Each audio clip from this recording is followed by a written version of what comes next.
আসসালামু আলাইকুম গাইস, কি অবস্থা সবার? কেমন আছেন সবাই? আশা করি সবাই অনেক অনেক বেশি ভালো আছেন। আজকে চাঁদ রাতের আগের দিন আমরা কুরবানি ঈদের দিন গেঞ্জি পরার জন্য একটা গেঞ্জি অর্ডার দিয়েছিলাম, সবার একই রকম। তো ওই গেঞ্জিটা আজকে নিতে যাব। আপনারা ভিডিওটা দেখতে থাকবেন, ইনশাআল্লাহ ভালো লাগবে আপনাদের। চলেন গেঞ্জিটা নিতে। আমরা মার্কেটে যাওয়ার জন্য বেরিয়ে পড়লাম।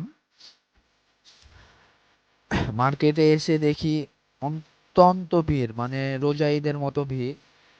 কোনো রকম করে আমরা দ্বিতীয় তলাতে উঠলাম এবং ভাইয়ার দোকানের দিকে যাচ্ছিলাম। ভাইয়ার দোকানে পৌঁছে দেখি ভাইয়া একদম রেডি, আমাকে হিসাব দেখাতে লাগলো। আমি ভাইয়াকে বললাম, ভাইয়া কত দিব? ভাইয়া বলল, যেটা আছে ভাইয়া আমাকে ওটাই দেন, খুব একটা লাভ হয় না এগুলোতে। আমিও কিছু না বলে ভাইয়াকে টাকাটা গুনে ভাইয়াকে দিয়ে দিলাম।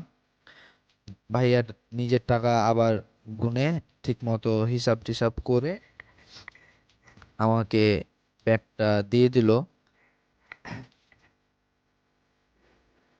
আমিও ভাইয়ের সাথে হ্যান্ডশেক করে এখন বাড়ির উদ্দেশ্যে এসে দেখি আমার ঘরে অনেক মেহমান, যারা যারা গেঞ্জি অর্ডার দিয়েছিল সবাই বাড়িতে এসে বসে আছে। এগুলো সব আমার ছোট ভাই। তো সবাইকে ডেকে গেঞ্জি দিতে লাগলাম। গেঞ্জিটা দেখিয়ে দিলাম আপনাদেরকে। এটা হচ্ছে আমাদের বাড়ির ছোট ভাই, মোহাম্মদ তামিম খান। আমি ভাইকে বললাম, ভাই তুমি সামনে আসো, গেঞ্জিটা দেখাও সবাইকে। সে সোজা করে গেঞ্জিটা দেখাতে লাগলো। এর বড় ভাই এটা মোহাম্মদ তাহমিদ খান। ও বলছে, তুই পিছনে সর, আগে আমাকে গেঞ্জি নিতে দে। এর নাম হচ্ছে রাইয়ান খান। আর এরা হচ্ছে আমার ছোট ভাই, নিজের ছোট ভাই, মোহাম্মদ ফারহান খান, সে হাফেজ, 10 পাড়ার হাফেজ। আর জিগারকে তার 2টা গেঞ্জি দিয়ে দিলাম।